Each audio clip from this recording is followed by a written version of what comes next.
This is the mountain roaster pepper, and it was specifically bred to survive the harsh conditions of the Colorado mountains, just like me. What's up, everybody? Welcome back to another episode of Taste the Pain. My name is Boss, and today I am looking at a very special pepper, the mountain roaster. So before I tell you the history of this pepper, what has me excited is this was actually the very first pepper in my garden to put on fruit and ripen in 2026.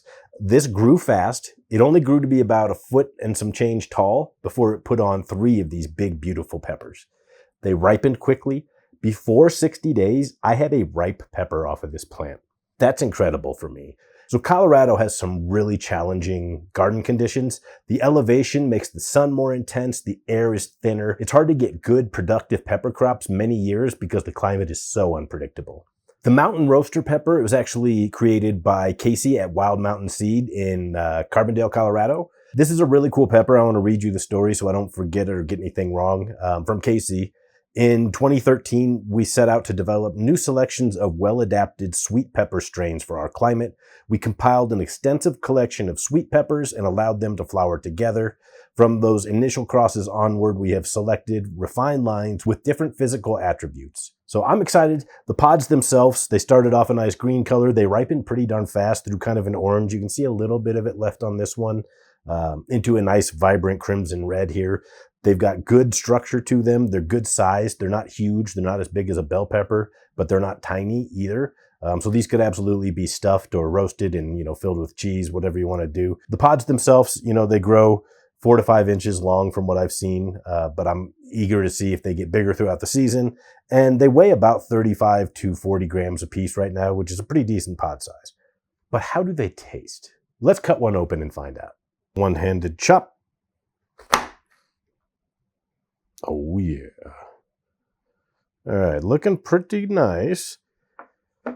Again, I believe this is a sweet pepper, so I'm not really too concerned about, this placenta here, this membrane. It's not going to be producing capsaicin if it's a sweet pepper, or very, very little if it is, I guess. Decent cluster of seeds up there, though. Look at that. Hang on. That is a lot of seeds. So capsicum annuum, definitely typical of capsicum annuums and sweet peppers in general. You get a lot of seeds up there in that placenta. But that's good, because if this is truly as delicious as it sounds, I will be growing these every year, probably multiple plants. Mountain roaster pepper. It's time to taste the sweet.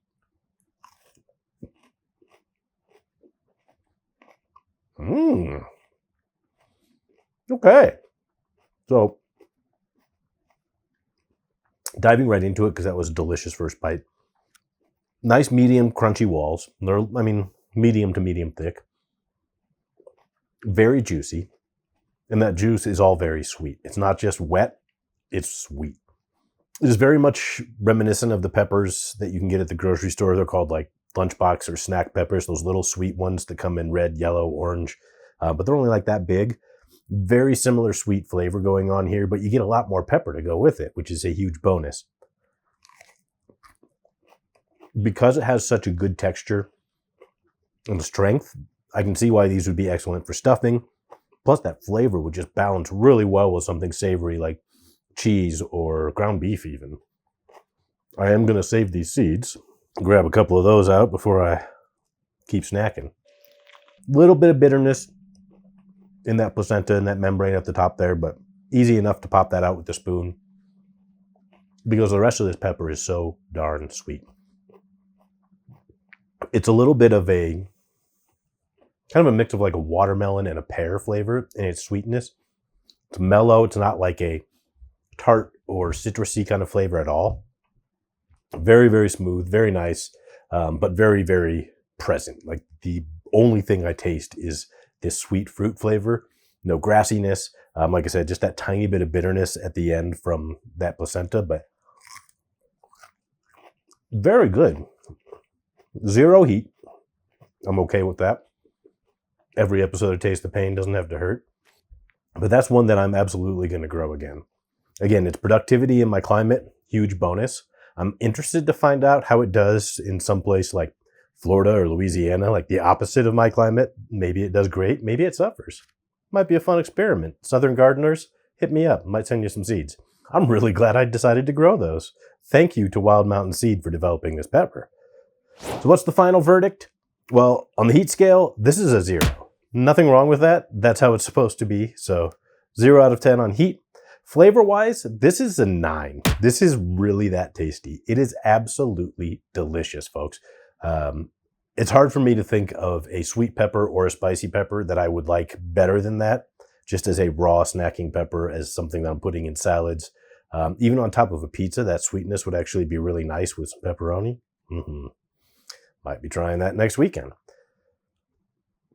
Garden worthiness, this is also a 9. I'm super excited to put these in my garden every year. I really want to see what happens by the end of the year. I hope this becomes very productive. Kind of that balance against what you would normally get from like a bell pepper plant, which might only put on a few pods over its entire season. I'm hopeful that I can get at least a dozen or two off of each one of these plants, and I'll grow 3 or 4 of them next year for sure. So that wraps it up.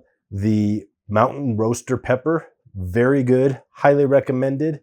And it makes me feel the Mountain Roaster pepper, very good, highly recommended, and it's definitely proving that plants help us grow.